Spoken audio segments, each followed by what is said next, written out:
Masa studi SMK dirubah dari 3 tahun menjadi 4 tahun, siswa dipersiapkan bekerja di mancanegara. Probolinggo CB News Indonesia. Sebagai upaya mencetak tenaga kerja tamatan sekolah menengah kejuruan yang terampil, profesional, dan berdaya saing global, Menteri Pendidikan Dasar dan Menengah Kemendikdasmen, Abdul Mukti mempersiapkan perubahan masa studi SMK dari 3 tahun menjadi 4 tahun, dengan tujuan membekali tamatan SMK agar siap bekerja di mancanegara terutama bagi SMK yang berperingkat program keunggulan, (APK). Nanti akan kami desain untuk menjadi SMK yang masa studinya sedikit lebih lama dari SMK yang lainnya. SMK itu kita desain untuk nanti bisa belajar 4 tahun, jelas Mukti, Selasa tanggal 1 April tahun 2025.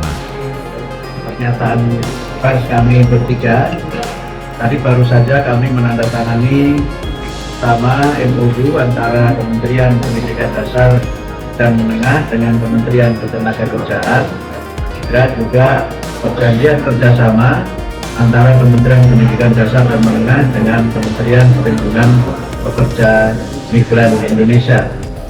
PKS ini merupakan tindak lanjut dari MOU yang sudah kami tandatangani dengan Kementerian Perlindungan Pekerja Migran beberapa waktu yang lalu. Menurut sejarah perjalanan tumbuh kembang sekolah kejuruan di Indonesia, pada tahun 1971 hingga 1973, pemerintah secara bertahap mendirikan proyek perintis sekolah teknologi menengah pembangunan dengan masa studi 4 tahun, diantaranya didirikan di Jakarta, Semarang, Yogyakarta, Surabaya, Bandung dan Ujung Pandang, yang lebih dikenal dengan sebutan STM Pembangunan.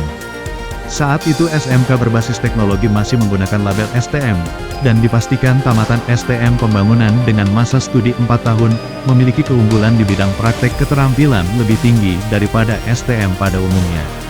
Untuk persiapan kebijakan ini, Kemendikdasmen menggandeng Kementerian Ketenagakerjaan Kemenaker, serta Kementerian Perlindungan Pekerja Imigran Kementerian P2MI. Ketiga kementerian tersebut telah sepakat mengadakan perjanjian kerjasama yang ditandatangani Mendikdasmen Abdul Mukti, Menaker Yasiarli, dan Menteri P2MI Abdul Qadir Karding pada Senin tanggal 24 Maret tahun 2025. Mengingat dalam pelaksanaan masa studi 4 tahun tersebut, siswa akan menjalani 3 tahun sekolah umum dan 1 tahun persiapan untuk bekerja di luar negeri.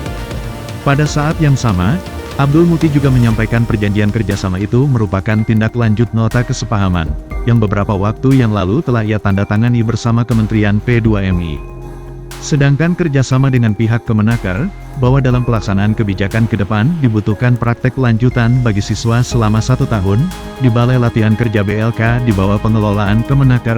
Hal ini bertujuan untuk meningkatkan kemampuan siswa sesuai bidang yang ditekuni di SMK. Harapan ke depan, pada kebijakan masa studi 4 tahun ini, siswa tamatan SMK di samping memperoleh ijazah, juga mendapatkan sertifikat sesuai dengan program pelatihan yang mereka ikuti di BLK tersebut.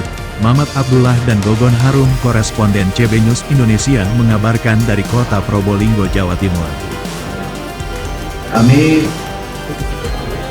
dengan Kementerian Ketenagakerjaan akan bekerja sama untuk pengembangan pelatihan bagi para siswa SMK untuk dapat praktek di BLK yang dikelola oleh Kementerian Ketenagakerjaan, yang dengan praktek itu mereka selain diharapkan dapat meningkatkan kemampuan atau skill mereka sesuai dengan bidang-bidang yang mereka tekuni, juga diharapkan nanti para lulusan SMK dapat memiliki sertifikat sesuai dengan program pelatihan yang mereka ikuti di BLK-BLK yang diselenggarakan atau dikelola oleh Kementerian Ketenagakerjaan.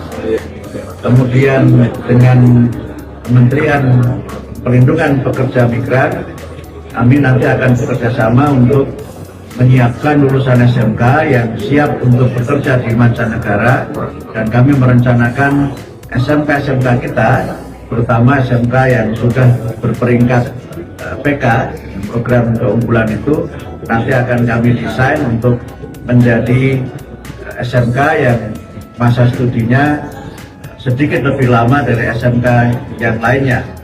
SMK itu kita desain untuk nanti bisa belajar 4 tahun, dan 1 tahun yang terakhir adalah untuk penyiapan mereka bekerja di mancanegara, dan jalurnya sudah ada di Kementerian Perlindungan Pekerja Migran.